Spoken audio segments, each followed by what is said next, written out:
제가 공독해 드립니다. 마태복음 21장 42절에서 46절까지 예수께서 이르시되 너희가 성경에 건축자들이 버린 돌이 모퉁이의 머릿돌이 되었나니 이것은 주로 말미암아 된 것이요 우리 눈에 기이하도다 함을 읽어본 일이 없느냐. 그러므로 내가 너희에게 이르노니 하나님의 나라를 너희는 빼앗기고 그 나라의 열매 맺는 백성이 받으리라. 이 돌 위에 떨어지는 자는 깨지겠고 이 돌이 사람 위에 떨어지면 그를 가루로 만들어 흩으리라 하시니 대제사장들과 바리새인들이 예수의 비유를 듣고 자기들을 가리켜 말씀하신 줄 알고 잡고자 하나 우리를 무서워하니 이는 그들이 예수를 선자로 알미였더라. 아멘.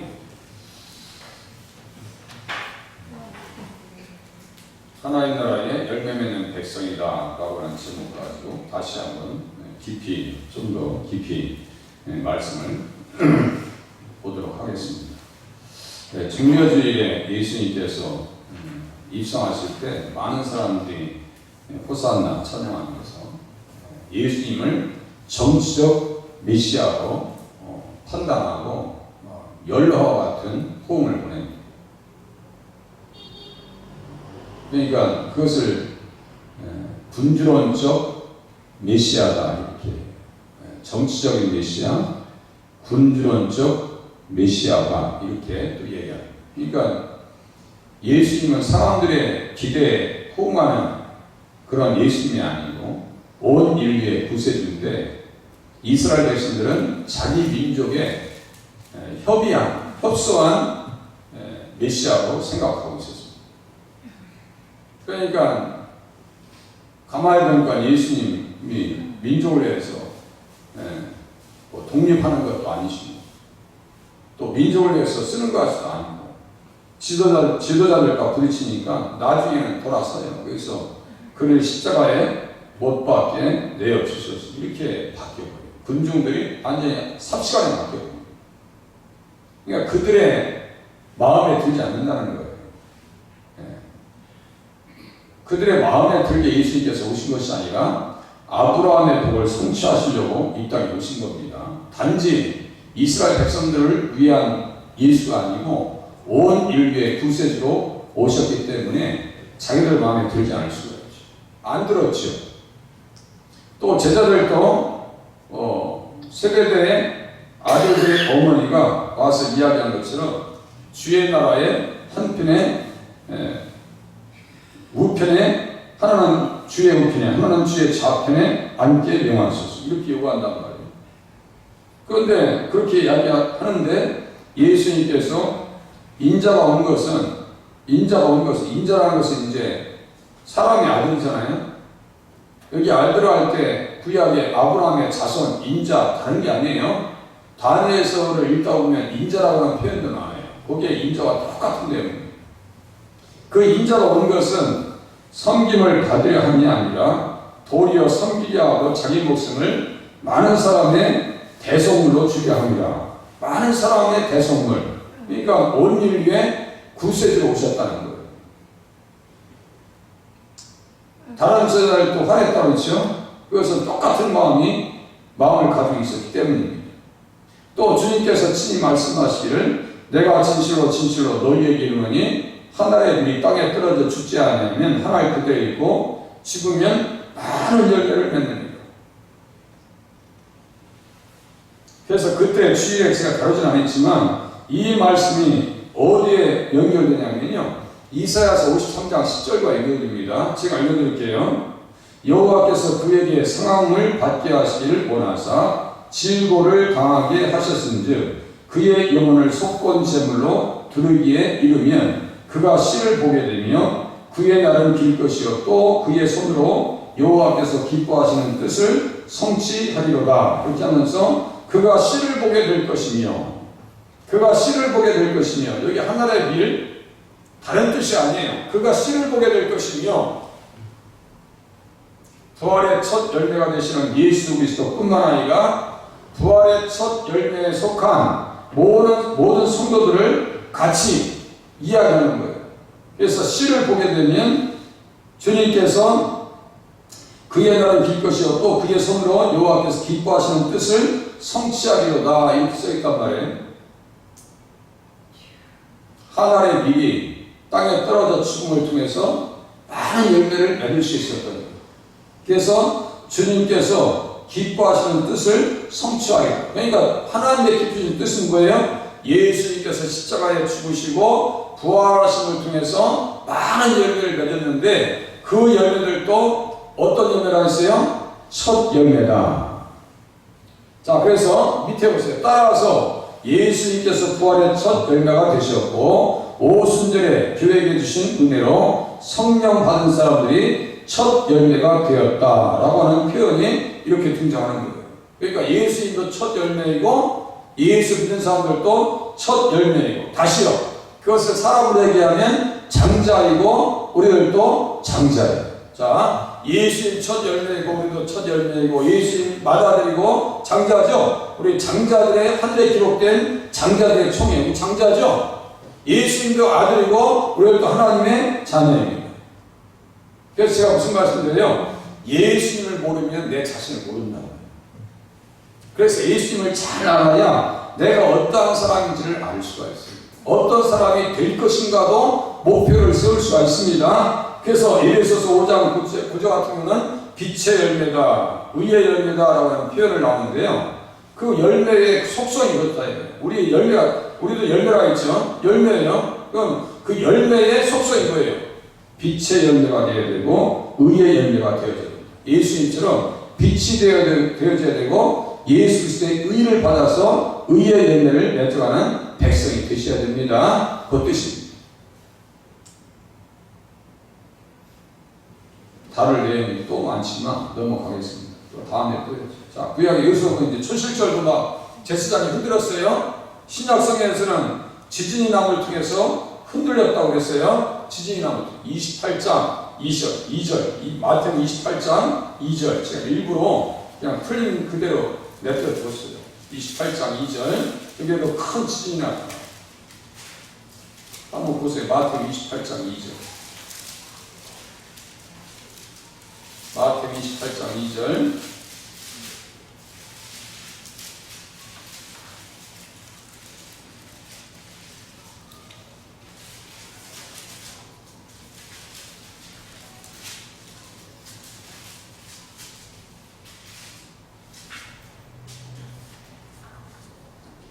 안식일이 지나고 안식 후 첫날, 마태복음 28장 이렇게 써있죠.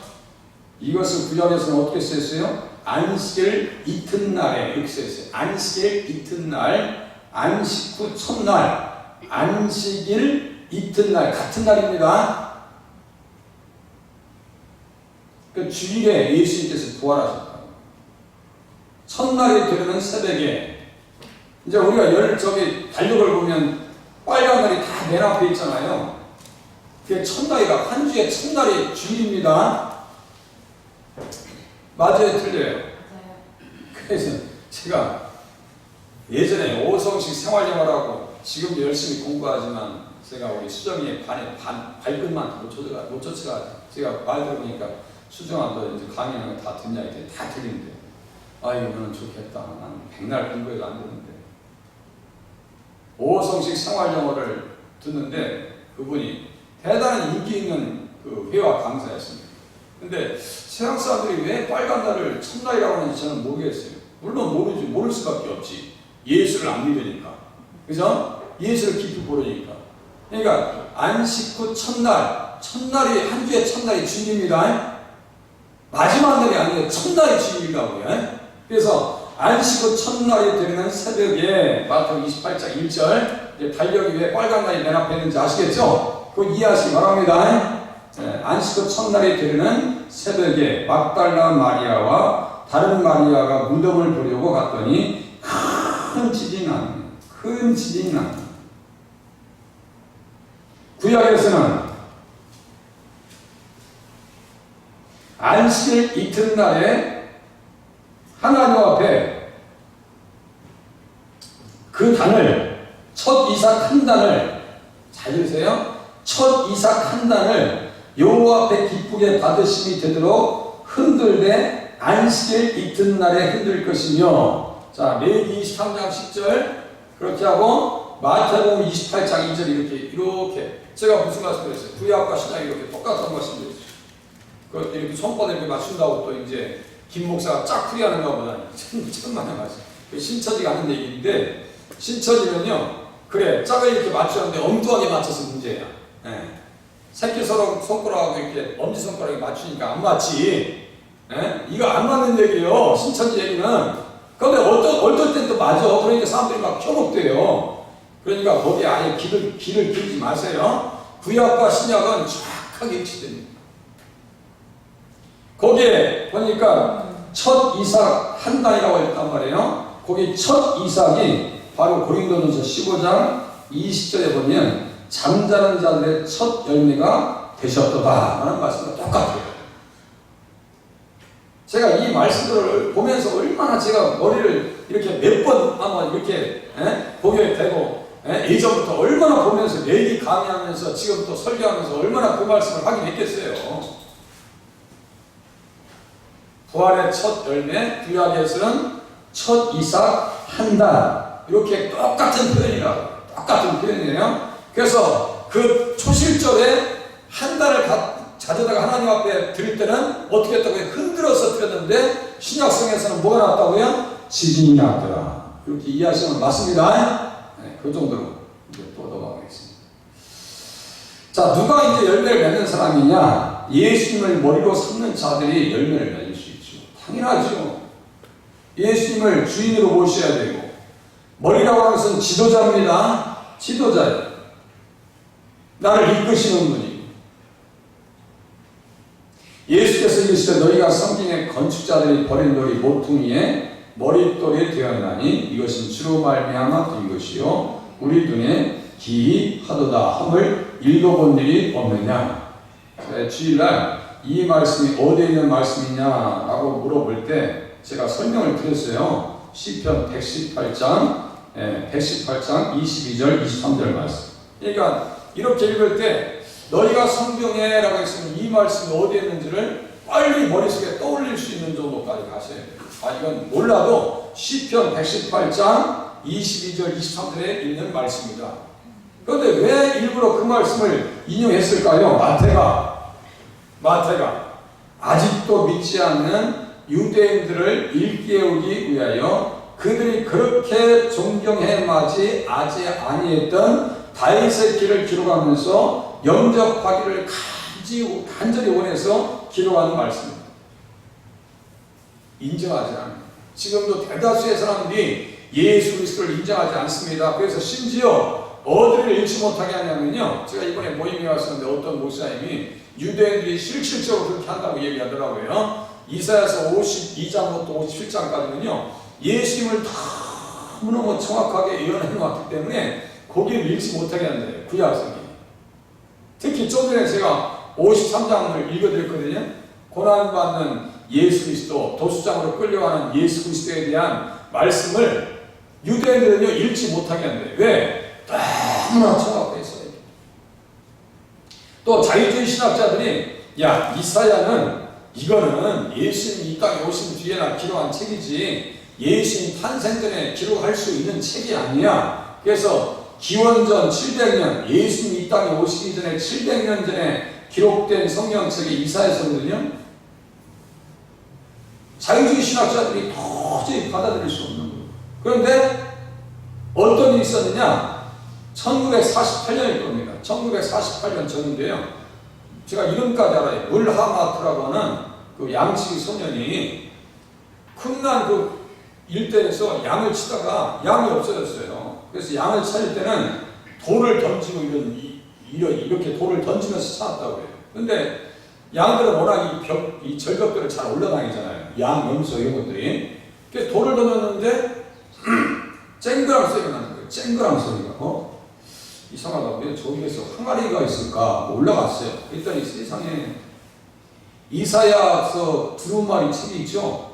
전혀 손 그 친구는 잘 몰랐어. 그런데 이렇게 두루마리가 있는 거예요. 그래서 그거 갖다가 이제 고물상에 넣으려는데 이 사람들이 보니까 단순한 책이 아니거든요. 그 학자들 동원해서 보니까 이사야서야. 이사야서 66장이에요. 이사야서가. 그걸 보고 지금 우리가 가지고 있는 성경책과 틀린 것이 거의 없는 거예요. 그래서 이럴 수가 있는가.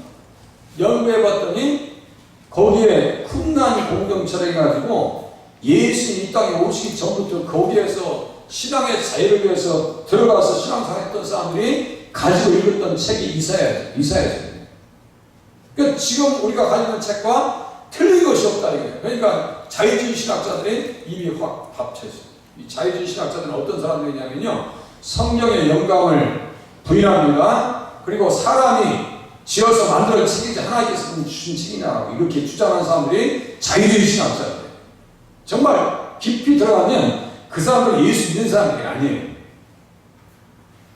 그래서 부정에 쓰는데 이사야서가 발견되어짐을 통해서 성경이 그냥 일반적으로 그냥 사람이 쓴 책이 아니고 하나님의 완벽한 감동에 의해서 기록된 책이라고 하는 것을 인정하지 않을 수밖에 없는 그런 단계까지 가고. 자, 지금 마태가 똑같아요. 시편은 다윗이 썼습니다. 다윗은 이스라엘 백성들이 유대인들이 너무너무 존경해요. 그래서 시편을 인용해서 기록하고 있는 것은 그들이 예수님에게 마음을 갖고 있기 때문에 영접하기를 간절히 원했던 거예요.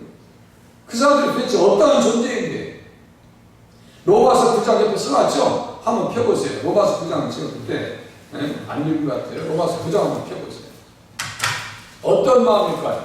마태나 로마서를 기록한 사도 바울의 마음이 다르지 않습니다.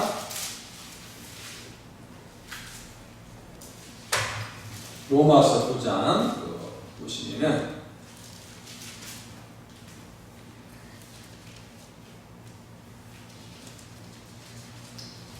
로마서 9장 1절에서 3절까지 일단 보시겠습니다. 로마서 신약성경 251페이지, 신약성경 251페이지. 자꾸 성경책 찾는 연습도 하시는 것이 좋습니다. 하나님의 검이라고, 성령의 검인데 로마서 9장 1절에서 3절까지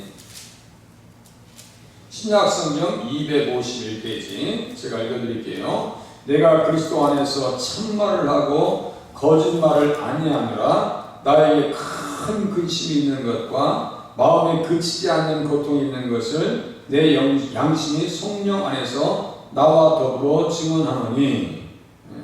무슨 말씀일까요? 나의 형제 곧 골육의 친척을 위하여 내 자신이 저주를 받아 그리스도에게서 끊어질지라도 원하는 바로다. 이게 무슨 말일까요? 구원받기를 간절히 원하는 거예요.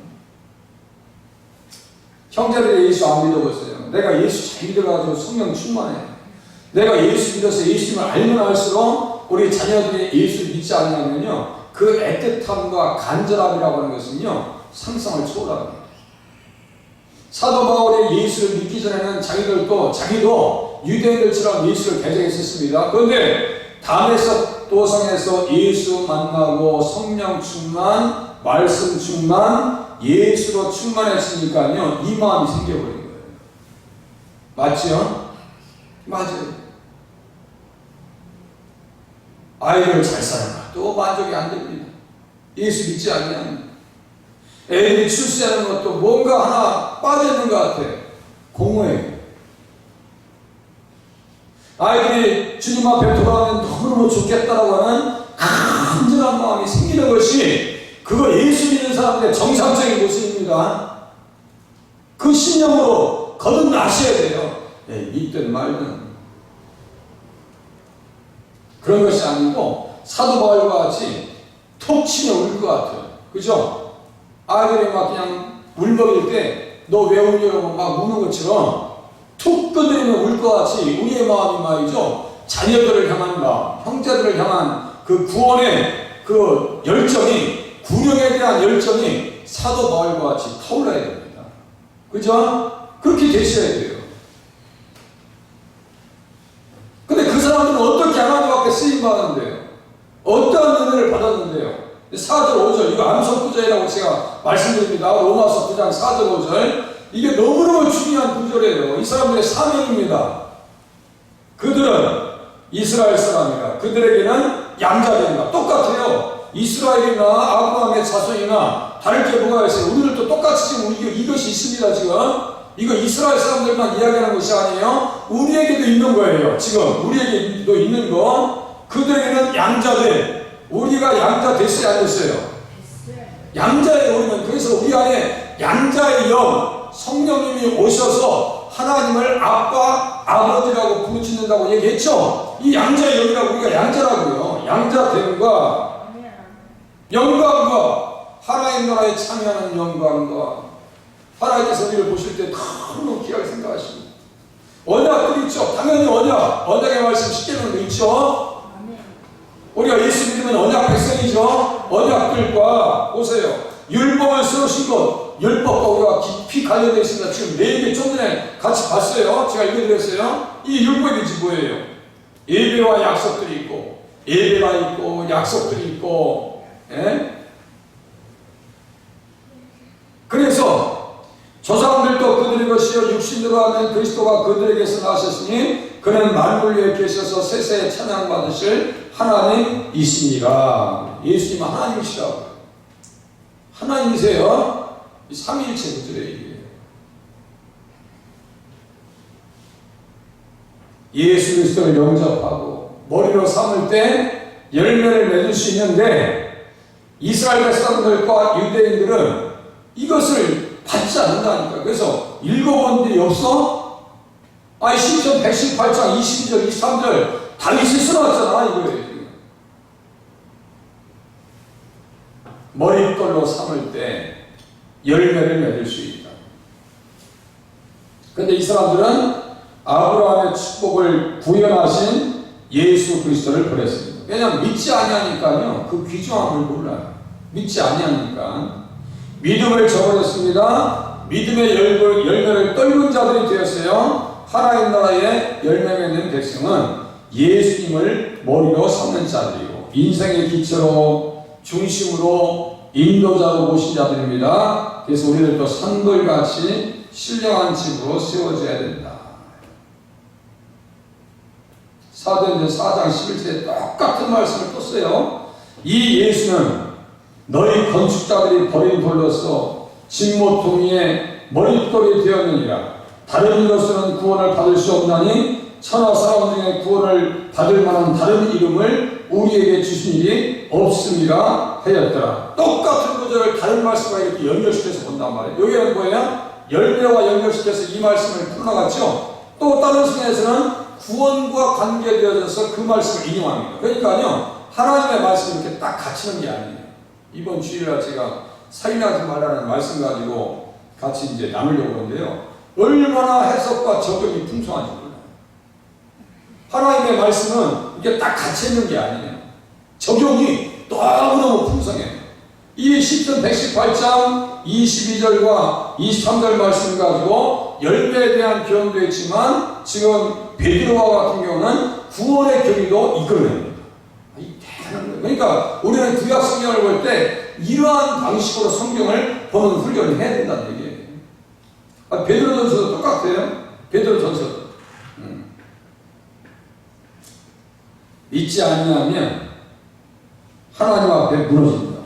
베드로전서 2장 한번 보면서 베드로전서 2장 써놨죠? 이것도 한번 살펴보자. 이 말씀을 어떻게 어떤 내용 가지고 이끌어내는지 보세요. 자, 베드로전서 2장 천천히 이렇게 뒤에 보시면은 맨 끝에 동그라미 빨간 거 두 번째 이렇게 요한계시록 바로 위에 계시록 바로 앞에 이렇게 계시록 바로 앞에 동그라미 베드로 전서 후서 2장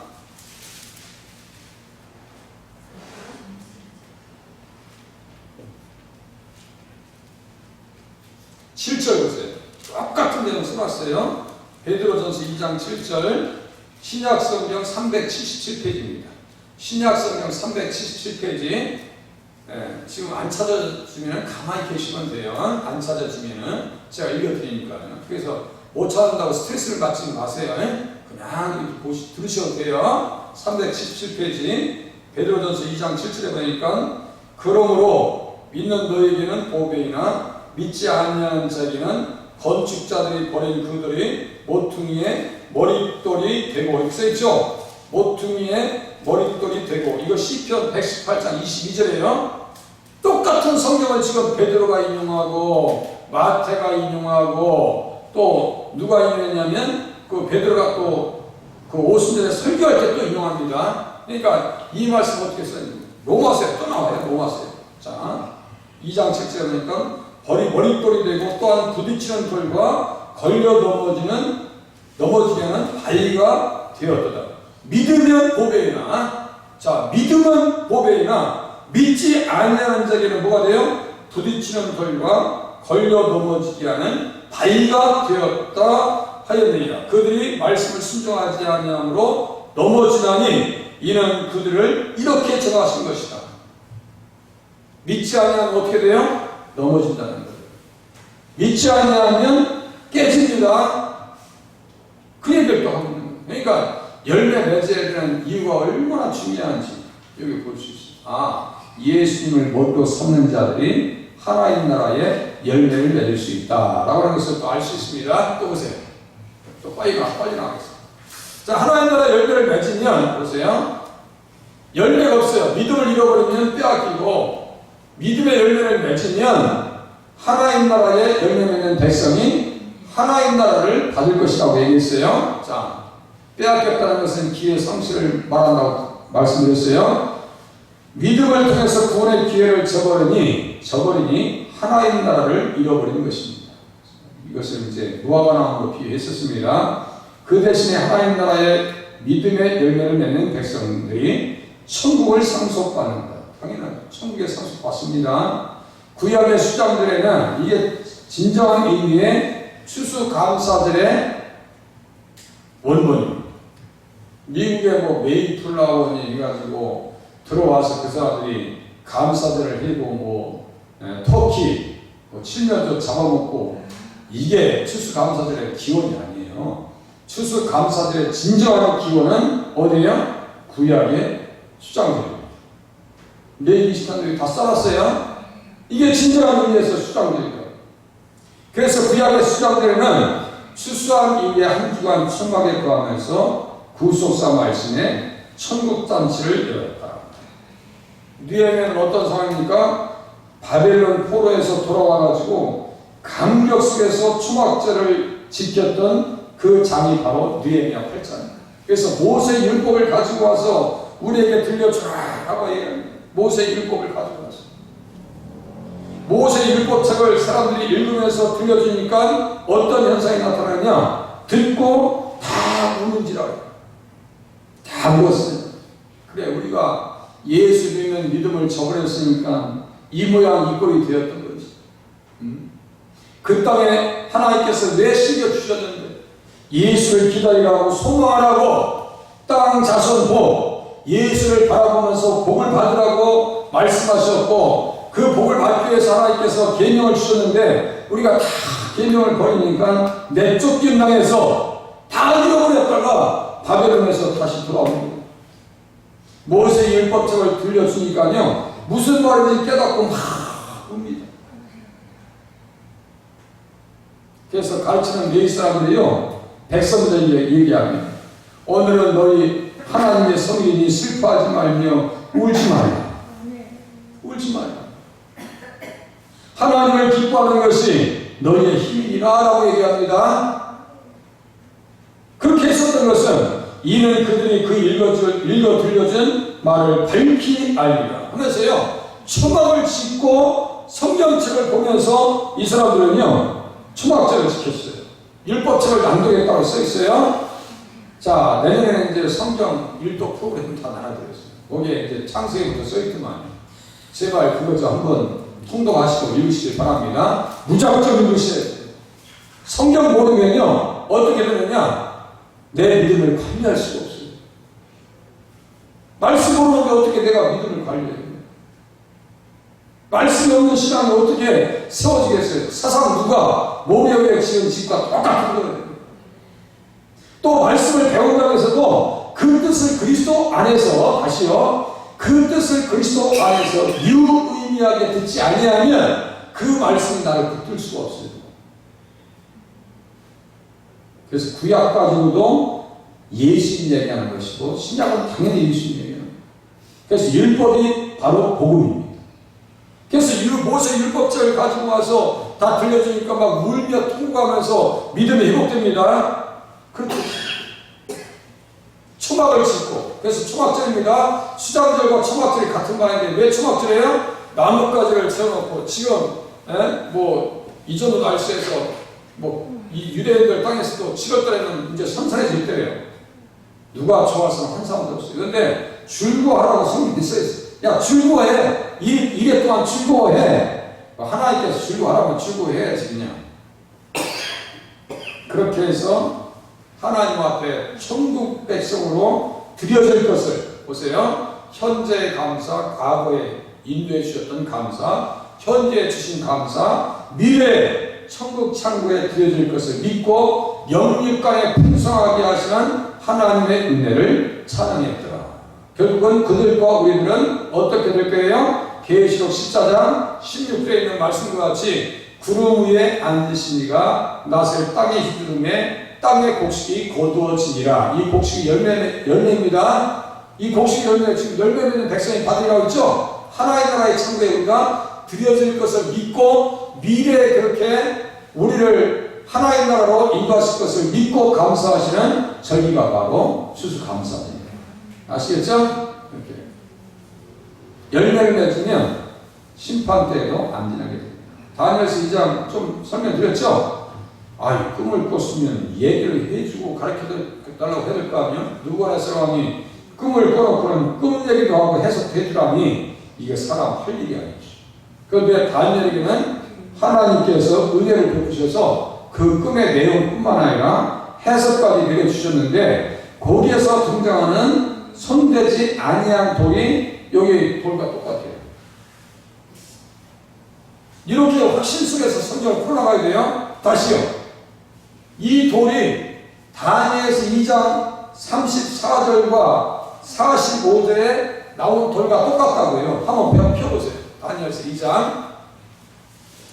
그래서 제가 무슨 말씀드려요? 구약도 예수님 안에서 뜻을 이해하고 해석되어지기 시작하면 머릿속에서 나가지 않습니다. 절대로 나가지 않습니다.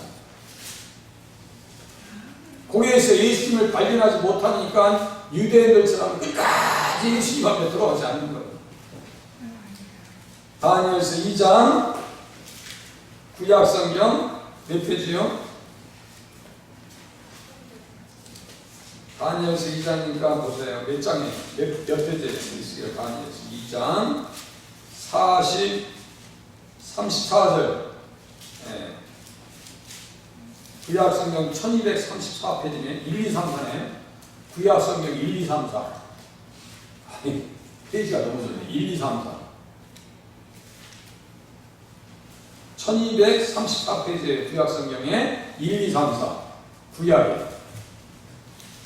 자꾸 훈련하셔야 돼요.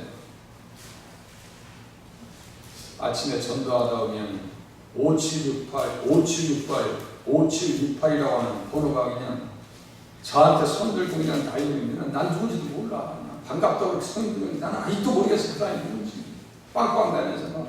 그래서 제가 이러기 쉬운 게 5678인데 그것만 하나만 꼭 빼놨어요. 5768. 찾아내시는 분인데 그렇게 반갑다고 빵빵 대고 손 들고 하는데 난 지금도 누군지 몰라. 나도 흔들어야지 어떻게 해. 아침마다 흔드는데. 1, 2, 3, 4 하니까 그 생각 나네. 1, 2, 3, 4. 1, 2, 3, 4. 자. 거기 보니까요, 34절에 또 왕이 보신즉 깜짝 놀래기는 아니에요? 자기가 꺼내서 봤는데 그것을 지금 얘기하고 있는 거 아니에요? 손대지 아니한 돌, 여기 나오죠? 손대지 아니한 돌, 여기 돌, 이 돌. 떨어지는 자는 깨지겠고, 이 돌이 사람 위에 떨어지면 그를 가루로 만들어 흩으리라. 여기 가로 나오는지 보세요. 35절 보면 이 35절에 나오네. 이서 똑같아요. 손대지 아니한 돌이 나와서 신상의 새와 진흙에 발을 쳐서 부서뜨리며 그때 새와 진흙과 놋과 은과 금이 다 부서져 여러 타작마당에 겨같이 되어 써있죠. 바람에 불려간 곳이 없었고 바람에 불려 간 곳이 없었고 우상을 친 돌은 태산을 이루어 온 세계에 가득하였나이다. 써있어요. 누가 접수한다는 거예요? 온 세상을 예수님께서 접수하신다라는 뜻입니다. 저는 계시록 11장 15절 지금 생각나요. 그러니까요, 다시요. 예수님 안에서 성경이 유의미하게 이해되어지기 시작하면 그 말씀은 나를 잡아줍니다. 그런데 예수님 안에서 성경이 이해되지 않으면요, 이게 이렇게 흩어져 버려요. 유대인들이 그걸 몰라요. 그걸 모르는 거예요. 성경책 보면서도 예수님 못 만나. 그것을 사도 바울이 고린도후서 3장에요, 수건이 이렇게 앞에 가려져 있다. 수건이 가려져 있다. 불쌍한 영적 현실을 그렇게 표현합니다. 모세가 이스라엘 백성들을 만날 때 수건을 가린 것처럼 아직도 수건이 가려져 있다. 우리 안에 수건이 없는지 한번 확인해 보세요. 내가 성경책 볼 때 그 안에서 예수를 자꾸 인식할 수 있어요.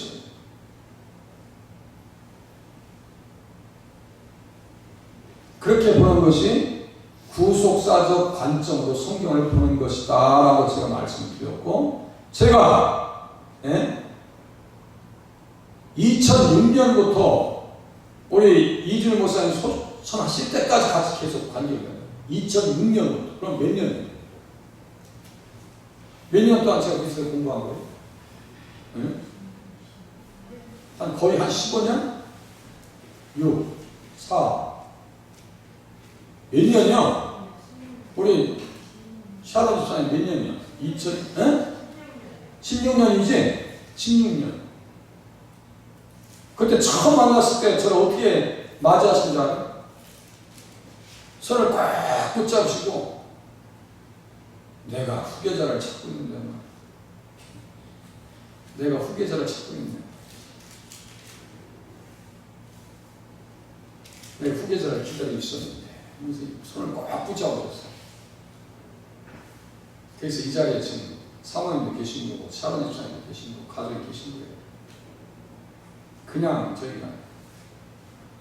그런데 나를 지금도 나머지 공부를 시키는 분이 우리 어르신 목사님. 계속 그냥 붙들고 있죠. 그 통찰력으로 지금 이 설교분들이 다 이번 주 설교도 똑같아. 다 설교가 그 기반이 거기 있는 거예요. 목사님 연구 실적 후에 제가 지금 가서 지금 미치고 있는 거예요. 뭔 계획이 있으시죠? 하나님의 계획이 있으십니다. 자, 똑같죠 지금. 가루로 만든다니까요. 가루로 만들어서 세상 나라가 주와 그리스도의 나라가 될 것을, 그의 백성의 나라가 될 것을 지금 예언의 꿈을 지금 준 거예요. 다 깨버린다고. 대신에 예수님 안에 들어온 자들에게는, 보세요, 맨 밑에서 마지막 심판 때에 견고한 피난처가 되십니다. 견고한 피난처가 되십니다. 그래서 시편 18장에 보면은 여호와는 나의 반석이시요 나의 요새시요 나를 건지시는 이시요 나의 하나님이시요 내가 그 안에 피할 나의 바위시요 나의 방패시요 나의 구원의 뿌리시요 나의 산성이시로다. 자, 보세요. 반석, 바위, 구원의 뿔, 요새. 이것은요, 예수님 아니고서는 해석할 수가 없는 단어예요. 예수님이 피난처 되신다. 이 돌이 언제 떨어져요? 마지막 심판 때 떨어집니다. 하늘의 거동들이 다 흔들릴 거예요. 또 다 별들이 다 떨어질 거예요. 그때 우리는 누구에게 피난할 수 있다고요? 예수님에게 피할 수 있다는 사실 앞에 감사하실 수 있길 바랍니다. 언제 피해서 감사하느냐? 여기 보고 이제 끝내겠습니다. 빨리. 아이고, 시간이 있네. 데살로니가전서 4장 16절 17절. 살전, 살이라고 찾아보세요. 신약성의 살전 4장 17절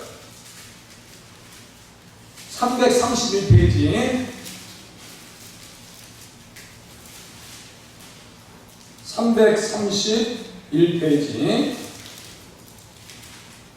데살로니가전서 4장 17절 같이 읽겠습니다. 330일 같이 읽겠습니다. 시작. 그 후에 우리 살아남은 자들도 그들과 함께 구름 속으로 끌어올려 공중에서 주를 영접하게 하시니 그리하여 우리가 항상 주와 함께 있으리라. 하늘에서 강림하실 때 죽은 자들이 일어나고 먼저 일어납니다. 그렇게 우리들도 살아남은 우리들도 공중에서 주를 영접한대요. 그러니까 피할 처소도 우리 예수님 앞에 간다니까요. 이 땅에 다 그냥 바위가 떨어지는 말도 시찬상이 그런 거 똑같아. 바람에는 겨워왔어요. 이거 다 푸는 거 아니에요. 하나만 또 할 수 있어요. 그래서 예수님을 받고 예수님을 알아야 열매를 맺을 수 있다는 말씀으로 정리를 했습니다. 기도하겠습니다.